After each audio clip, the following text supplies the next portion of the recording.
안녕하십니까. 저는 고려11 행정사 사무소의 임현 행정사입니다. 네, 오늘은 음주운전과 관련한 쟁점을 언론보도 사례를 중심으로 살펴보겠습니다.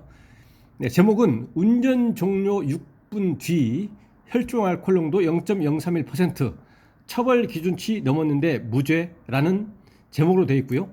그러니까 혈중 알코올 농도가 0.030% 이상 0.030%부터 음주운전에 해당하는 음주 수치입니다. 그럼에도 불구하고 무죄냐 무죄가 아니냐라는 것인데요. 그 내용을 보시겠습니다. 운전을 종료 6분 뒤 측정한 혈중 알코올 농도가 음주운전 처벌 기준치인 0.030%를 약간 넘었다고 해도 실제 운전 시점의 혈중 알코올 농도가 처벌 기준치를 초과했다고 할 수 없다는 판결이 나왔다. 17일 법조계에 따르면 춘천지법 제1형사부는 도로교통법 위반 음주운전 혐의로 기소된 A씨 66세 A씨의 항소심에서 검사의 항소를 기각하고 원심과 같은 무죄를 선고했다. 1심에서도 무죄, 항소심에서도 무죄라는 겁니다. A씨는 술을 마신 뒤 2019년 11월 12일 오후 11시쯤 봉고 화물차를 약 200m 운전한 혐의를 받고 있다. 당시 A씨는 이날 오후 7시 50분쯤 식당에서 맥주를 반잔씩 3잔을 마시고 나와 봉고차를 운전했고 10분 뒤 음주 운전으로 적발됐다. A씨는 오후 8시 6분쯤 경찰의 음주 측정 요청에 응했으며 혈중 알코올 농도 0.031%로 측정됐다. 앞서 3차례 음주운전 전력이 있던 A씨는 음주운전 처벌 기준치인 0.030%를 넘었기 때문에 도로교통법 위반 혐의로 재판에 넘겨졌다. 과거에 음주운전 전력이 3회가 있습니다. 이번에 0.030을 넘었죠. 0.031%니까요. 0.031%로 측정이 됐기 때문에 공판 절차를 거쳐서 이제 됐습니다. 진행이 되는 거죠, 재판이. 그래서 1심에서는 뭐라고 했냐면 피고인이 술을 마신 시간이 오후 7시 50분입니다. 오후 7시 50분. 이때 최종 음주인 거죠. 술자리를 시작을 한 시간이 있을 것이고 끝난 시간이 있을 겁니다. 이거를 이제 최종 음주 시간이라고 하는데 최종 음주 시간이라고 합니다.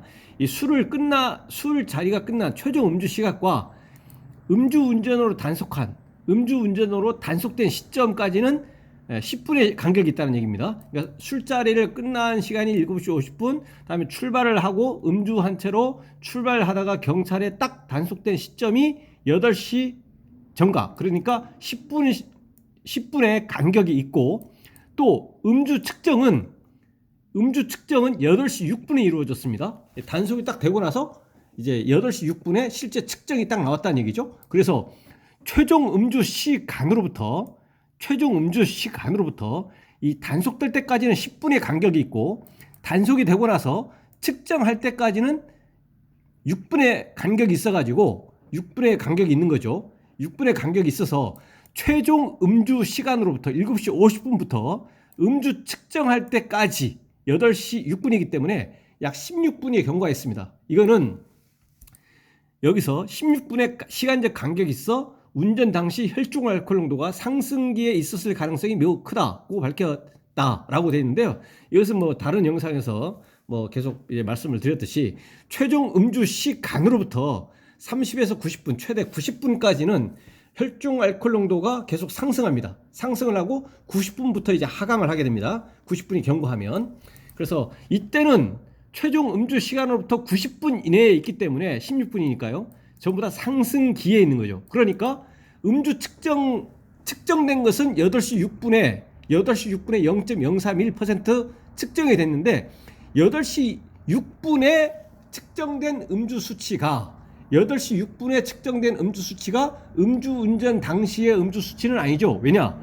그러니까 음주한 채로 운전이 되고 있었던 시점은 이 단속됐을 때죠. 8시 당시에 음주 수치를 가지고 처벌을 해야 된다는 얘기죠. 왜냐하면 8시에 단속된 이후에는 운전을 안 했잖아요. 경찰의 제지에 의해서 음주 단속을 하기 위해서 운전 행위가 종료가 되어버렸기 때문에 8시 이후에는 운전이 안 됐던 거죠. 근데 8시 이후인 8시 6분에 측정되어진 음주 수치가 0.031%라는 얘기입니다. 그러면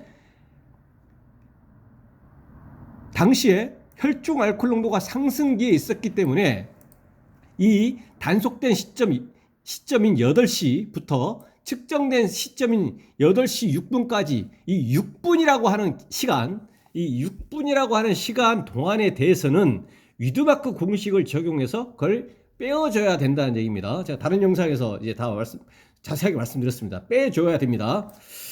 상승기이기 때문에 빼어줘야 됩니다. 이어서 이 사건에서 운전 종료와 측정 시점 사이에 6분의 시간적 간격은 결코 짧다고 보기 어렵고 두 시점 사이의 혈중 알코올 상승분이 0.001%를 초과했을 가능성을 배제할 수 없고, 이거를 제가 이제 계산해 보면 그 다른 영상에서 계산하는 방식을 다 써놨는데요. 0.028%까지도 떨어질 수 있습니다. 0.028%, 0.028%, 0.031%에서 0.003%를 빼서 0.028%까지도 다운될 수 있습니다. 그래서 0.001%를 초과했을 가능성을 배제할 수 없고, 음주 측정기에 의한 측정 방법은 측정 시마다 다소 달라질 수 있다는 점을 감안하면 경계선에 근접한 0.031%로 측정된 한 번의 수치만으로 피고인의 당시 혈중 알코올 농도가 0.030% 이상이라고 확신하기는 어렵다며 무죄를 선고했다라는 겁니다. 이에 불복한 검찰은 항소했지만 2심 재판부도 마찬가지 1심과 똑같은 취지의 판결을 내리면서 검사의 항소를 기각을 했다라는 겁니다. 그래서 오늘 본 그 쟁점은 위드마크 공식을 적용하는 데 있어서 적용하는 것과 관련한 그 전형적인 쟁점입니다. 그래서 혈중 알코올 농도가 상승기에 있어서 음주운전이나 또는 면허 정지나 면허 취소에 그 해당하는 그 기준점에 거의 그 선상에 있을 경우에 위드마크 공식에 따라서는 적용하거나 또는 계산하는 거에 따라서는 무죄가 될 수도 있고, 면허 취소에 해당하는 수치가 면허 정지에 해당하는 수치도 될 수가 있는 겁니다. 그래서 오늘은 위드마크 공식이 적용돼서 검찰에서는 이제 유죄의 음주운전 유죄로 기소했지만 1심하고 2심 재판부 공이 모두 무죄로 판결한 음주운전 사건을 살펴봤습니다. 오늘 영상의 내용에 대해서 질문 있으시면 댓글 남겨주시고요. 그러면 대댓글이나 별도 영상으로 답변 드리겠습니다. 오늘 영상의 내용이 도움이 되셨다면 구독, 좋아요 부탁드리겠습니다. 네, 감사합니다.